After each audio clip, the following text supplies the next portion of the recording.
So we're on page 283 in the Kuzari, and our last discussion was continuing along, describing how a true servant of Hashem behaves, what Rabbi Yehuda Halevi calls the Chassid, the pious or saintly person. And we're going to continue for just a few more paragraphs in that direction, and then he's going to change gears ever so slightly. But what I'd like to focus on today is something that it's a very subtle point that it's easy to overlook. But on the second line of page 283, in describing the Chassid, Rabbi Yehuda Halevi says as follows: in general, he, the Chassid, believes and accepts the teaching which says, look at three things and you will not come to sin. Know what is above you: a seeing eye, a listening ear, and all your deeds are written in a book. Where is this from? It's from Pirkei Avos. And we're going to take a look at that Mishnah. We're going to focus on that teaching in Pirkei Avos today. He appreciates the sagacity of King David's argument. He who implants the ear, will he not hear? If he forms the eye, will he not see? And all that he stated in the Psalm, God, you examined me and you knew.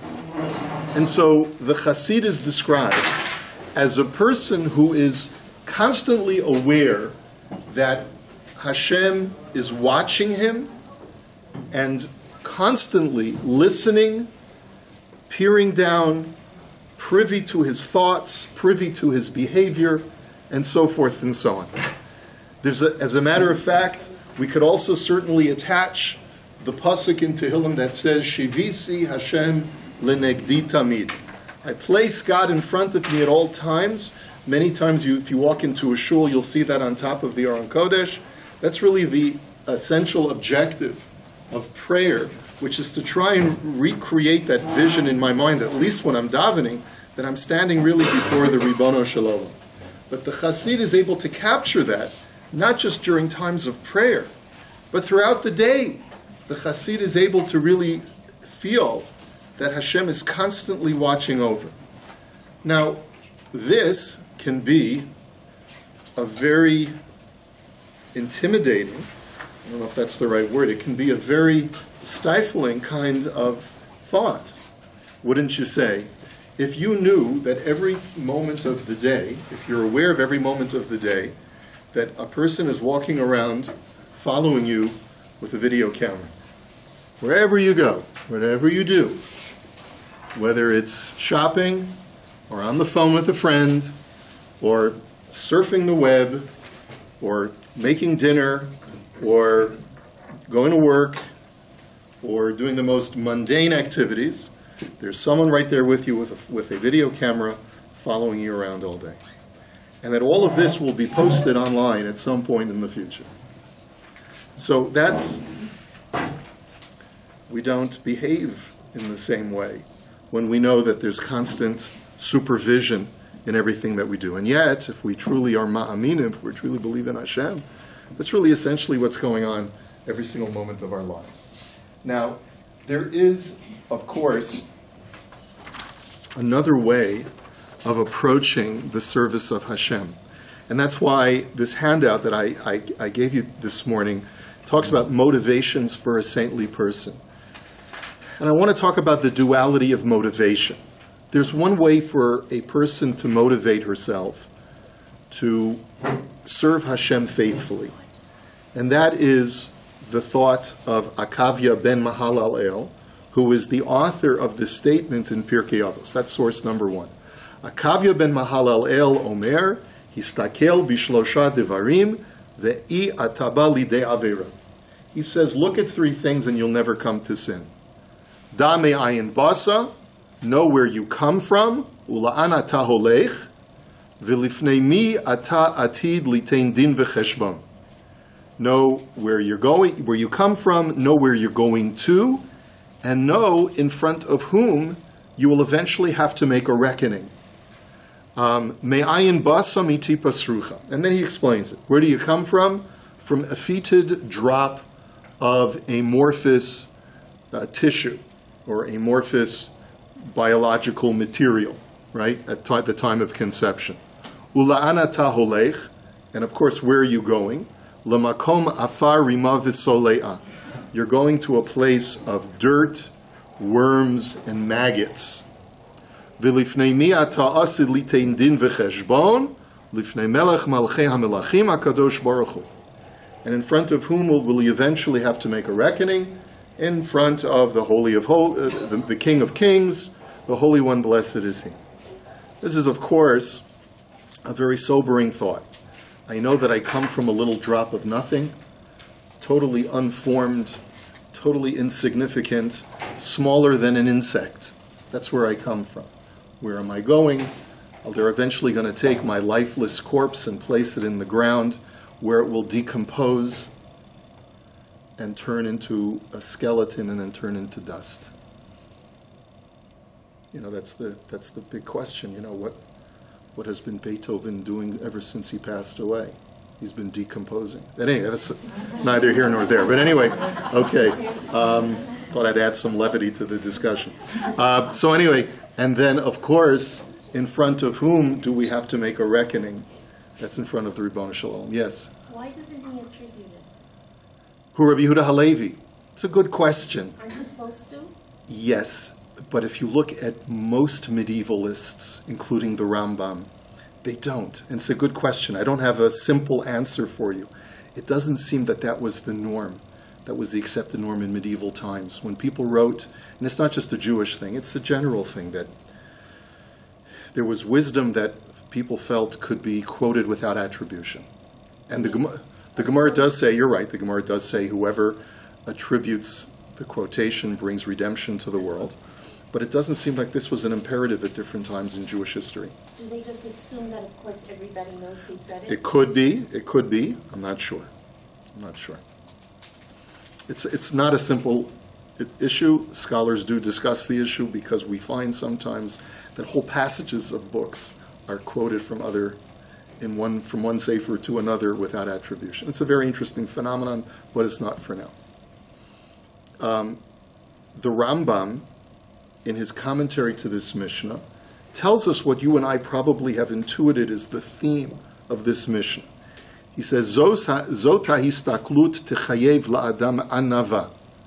This kind of examination, self-examination, obligates a person to feel a sense of humility.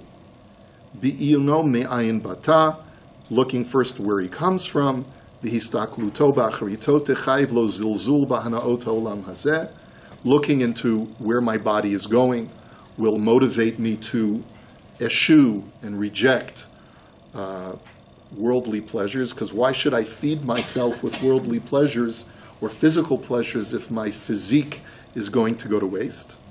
V'histakluso begodol hamitz hamitzaveh techayev lo zrizut b'kiyum mitzvato.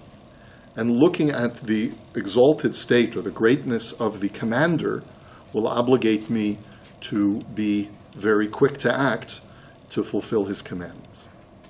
And like the Rambam concludes, he says, when you put all of those three things together in this very humbling and abasing thinking process, you'll never come to sin. That's the Rambam's conclusion. I want to tell you something fascinating. You talked about attribution a moment ago. A perfect segue into what I wanted to discuss. Where does this Mishnah of Akavya ben Mahalal El appear? Chapter 3 of Pirkei Avot. How many chapters is Pirkei Avot? It's a trick question. 6, but it's really 5. Originally it was 5. They added a chapter. This is chapter 3. Who redacted all of the Mishnayot? Rabbi Yehuda Hanasi. Here's something fascinating. Akavya ben Mahalal El, when did he live? He lived in a much earlier generation than Rabbi Yehuda Hanasi. He lived during the temple. We know for sure he lived during the Second Temple period, probably several hundreds or maybe at least a couple of hundred years before Rabbi Yehuda Hanasi. Which is why it's so fascinating that if you look at chapter 2 of Pirkei Avot, not chapter 3, but you look at chapter 2, take a look at Rebbe, which is the sort of nickname for Rabbi Yehuda Hanasi, He says as follows, Rebbe Omer, source number 3, Ezehu derech yeshara sheyavor lo ha'adam. What is the proper path that a person should choose in life? He goes through a number of different things, and then at the very end he says, V'histakel bishlosha devarim v'i'ataba lidei avera. Look at 3 things and you'll never come to sin. Do those words sound familiar to you? Who said them several generations before Rebbe? Akavya ben Mahalal El. Rebbe says them without attribution. Bad enough that he says it without attribution. By the way, my ancient colleague Akavya said the following if you look at 3 things, you'll never come to sin. But then, not only does he plagiarize, but he modifies what he's plagiarized. Let's take a look at Rebbe's 3 things. Da malamala mimcha, know what is above you. Ayin ro'eh, ve'ozen shoma'at, v'chol ma'asecha b'sefer nichtavin. There is a seeing eye, there is a listening ear, and all of your deeds are recorded in a book or in a scroll. Okay. Now, this is a different kind of sort of supervision of what is happening in a person's life. Akavya ben Mahalal El says, look at 3 things and you'll never come to sin. And he says that the 3 things that you should be looking at are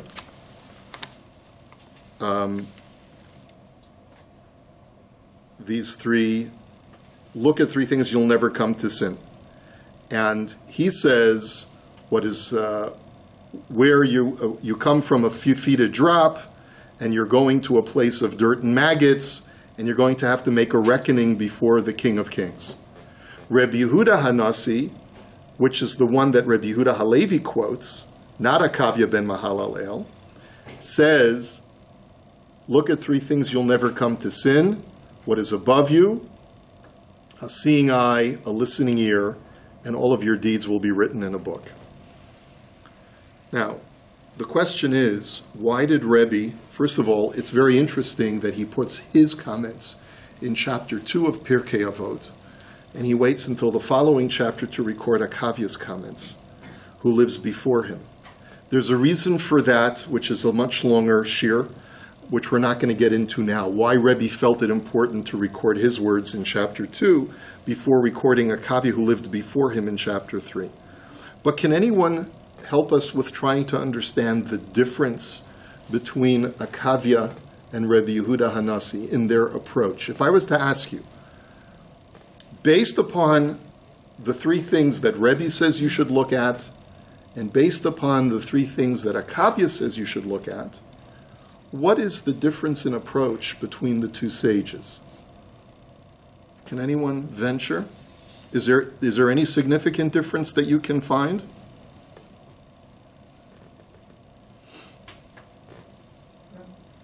Yes, Patricia. The first concentrates on how you see yourself, looking inside yourself, and it's a very depressing, in some ways, attitude. Mm-hmm. The second, to my mind, implies not, yes, constant supervision, but constant attention, and to a certain extent, with attention and love. Beautiful. Very good. Anyone want to add anything else to what Patricia has said?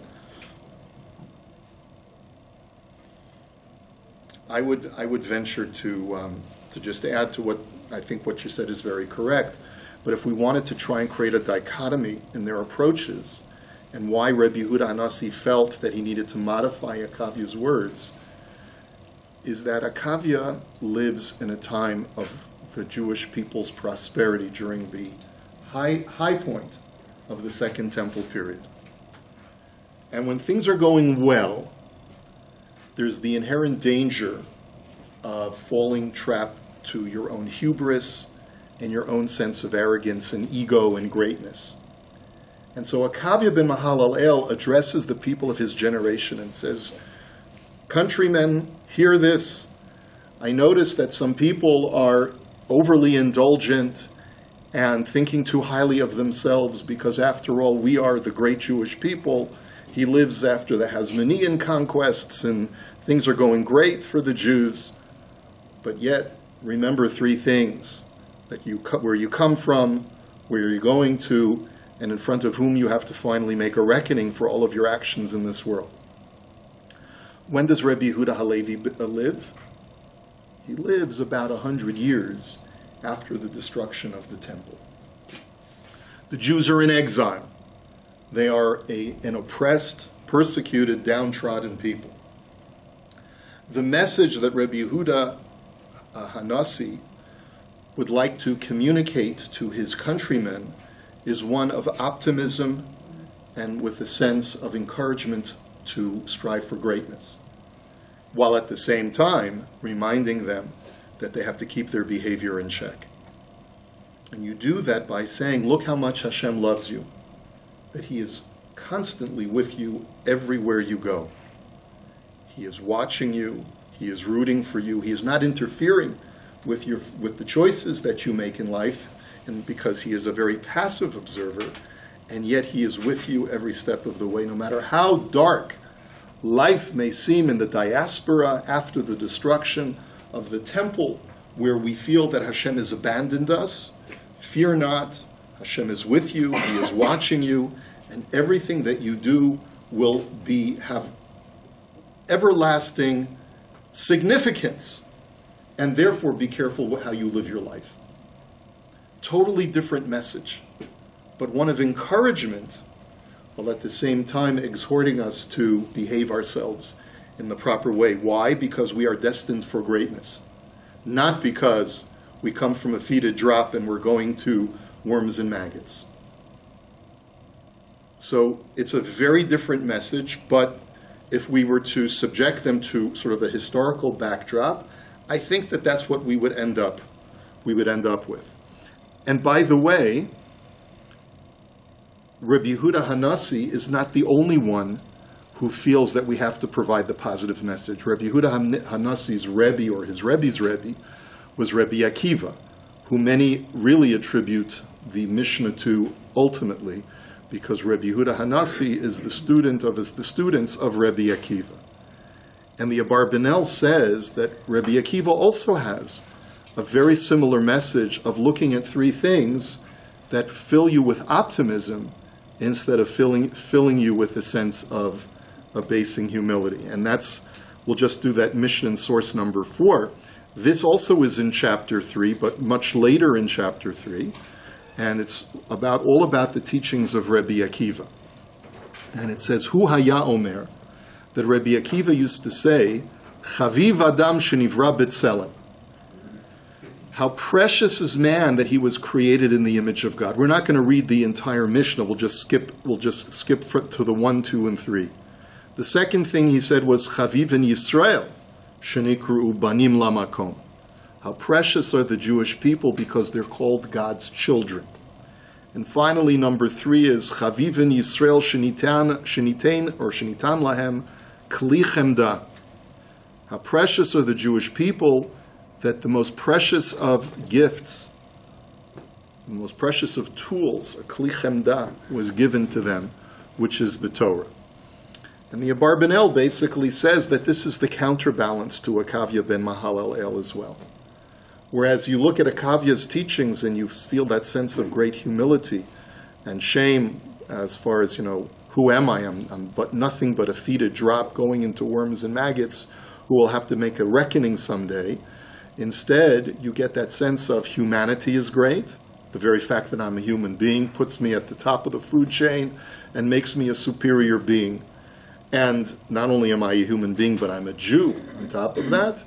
And as a Jew, Hashem showed me and my people special love by giving us the Torah, which is the greatest tool to know how to live our lives with purpose and meaning, and to strive for greatness.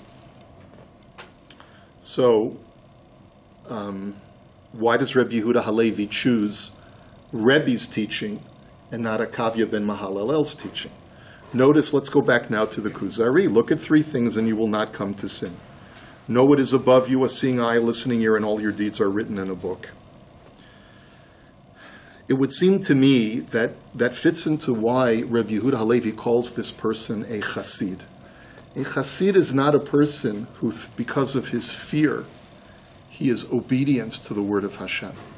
A chassid, by definition, in the words of our sages, is someone who is so in love with Hashem and so much wants to please Hashem that he serves God. And he doesn't serve God out of the fear or at that sense of humiliating abasement, but rather out of that sense of dignity and of the sense of feeling close to the Ribono Shalom and wanting to come constantly closer. And we talked about before the milieu in which Rabbi Yehuda Halevi lives.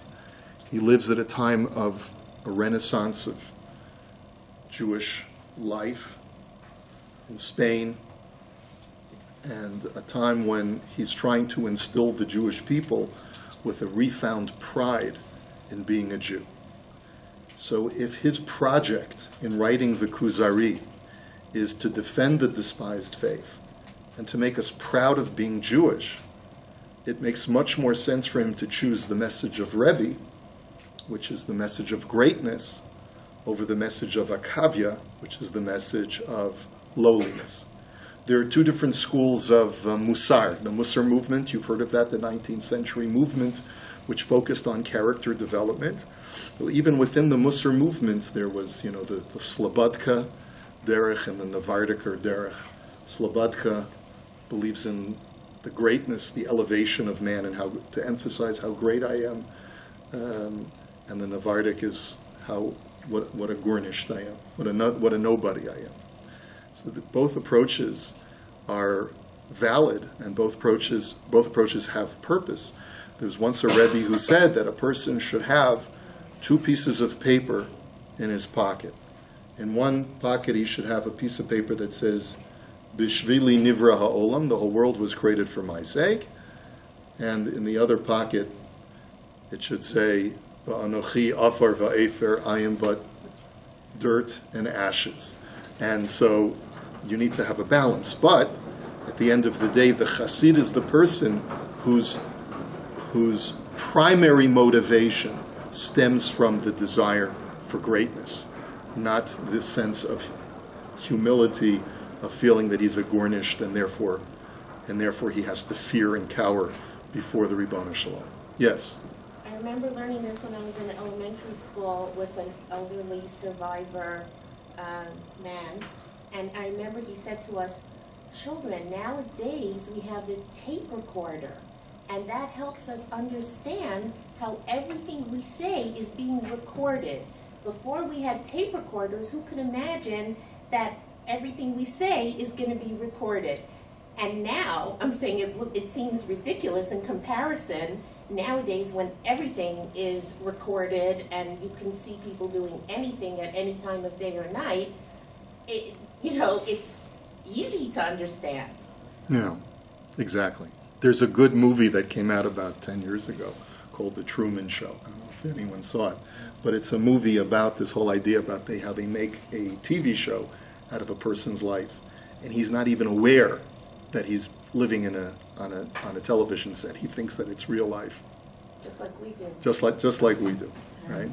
So it's got a good Musar lesson in the film.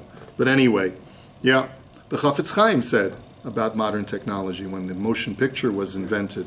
The Chafetz Chaim said it was invented to be able to provide us with the imagery of the Chol Ma'asecha B'Sefer Nichtavim, that everything that you do is inscribed in a book.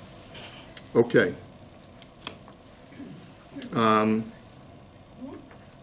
So there are different approaches, and ultimately the approach, one of the reasons why Rabbi Yehuda Halevi's approach is considered to be the more Hasidic approach, is because everything that you read in the Kuzari tends to celebrate life, tends to celebrate what it is to be a Jew, and not to feel that sense of austerity and difficulty and the sense of oppressiveness.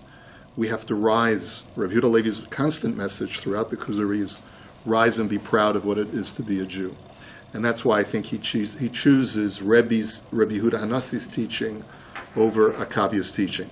The only thing I wanted to point out is that, there is, some people might say that Akavia is more synonymous with Yitzchak Avinu, and Rebbe Yehuda Hanassi is more consistent with Avraham Avinu. Avraham serves Hashem through Ava, Yitzchak serves Hashem through Yira. But there's great integrity that comes with that sense of Yira. By the way, what I didn't point out is Medrash Shmuel, who's the running commentary on Pirkei Avos in the medieval period, says that it's no coincidence that Akavia and Akiva have very similar names, because they create the counterbalance to each other. It's an interesting idea.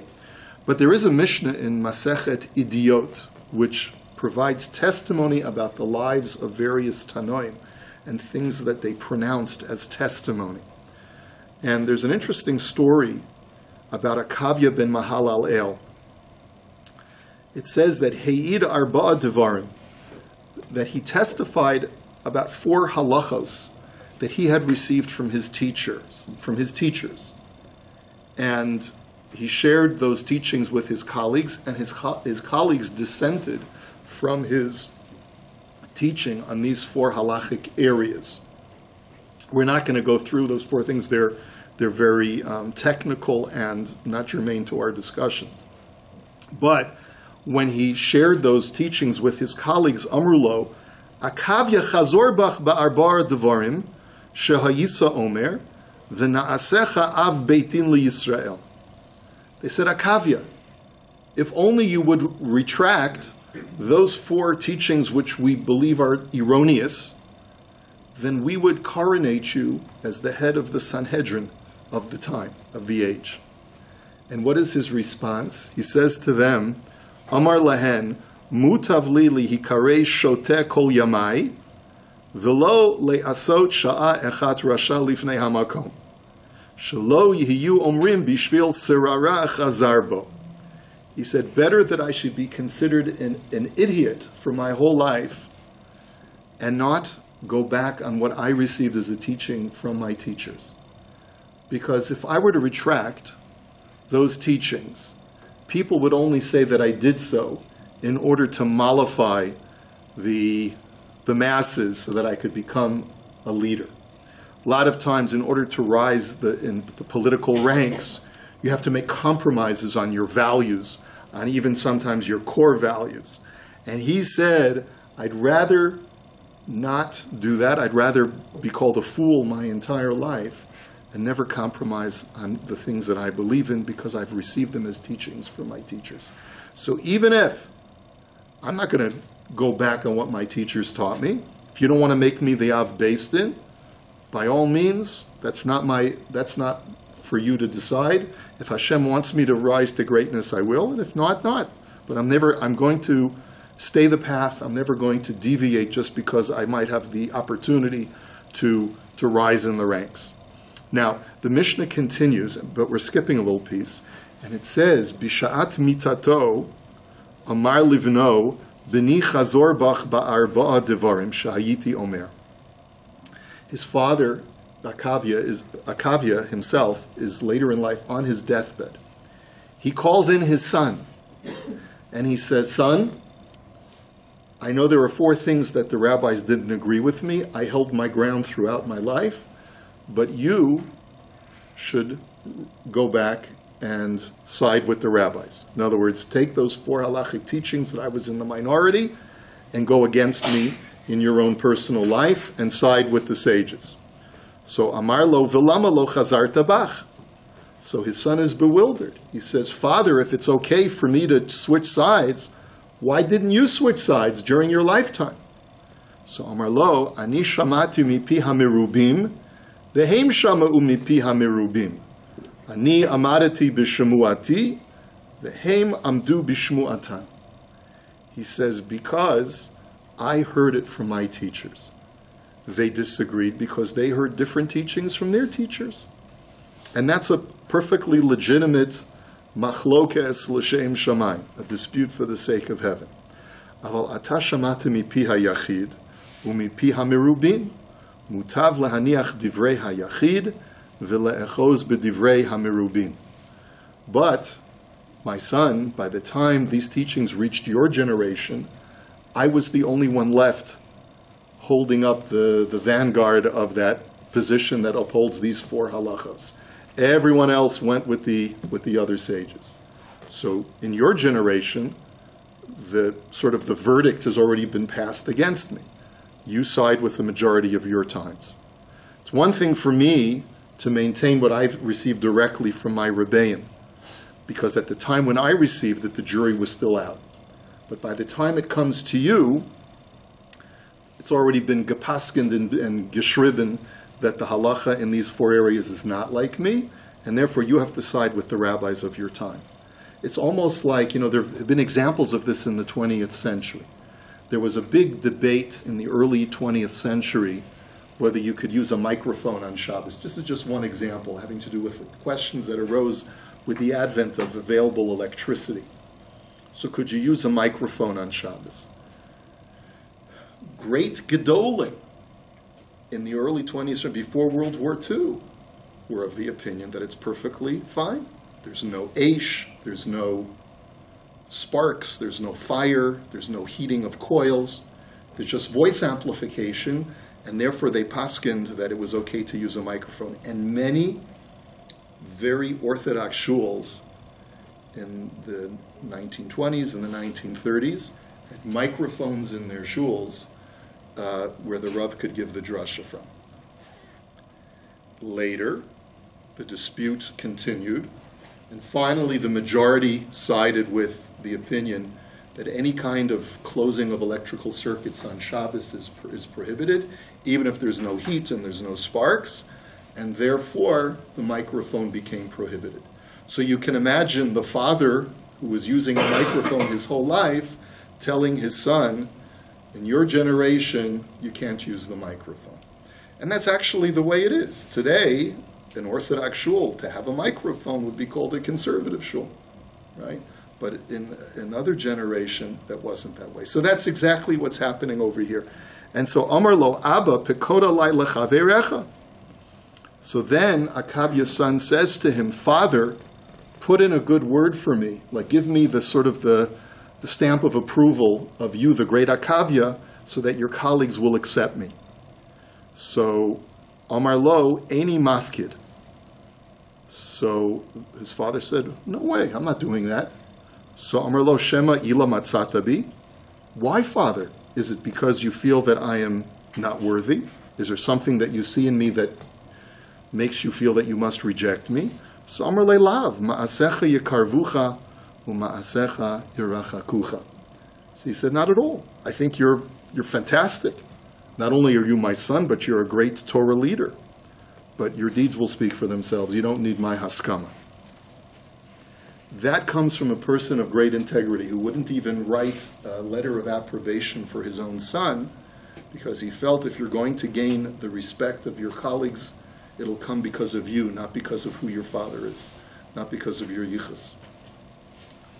The point I want to make is that although we may feel that Akavya's message does not speak to us today, but also understand that Akavya was a man of tremendous integrity, probably because of his very abasing message, of realizing that he came from nothing, and that he was going to nothing, and that he was going to give a din v'cheshbon in front of Hashem. Yes, it might be somewhat oppressive of a message for us and may not speak to our generation, and perhaps we see more of a resonance with Rabbi Yehuda Hanassi's message and Rabbi Akiva's message and the Kuzari's message, but understand that great integrity can also be garnered because of that message of Yira and of the Yitzchak approach, that great honesty and that great sort of not trying to deviate one iota from truth also stems from that very same place of Akavya's teachings as well. Okay, that's what I wanted to present to you today.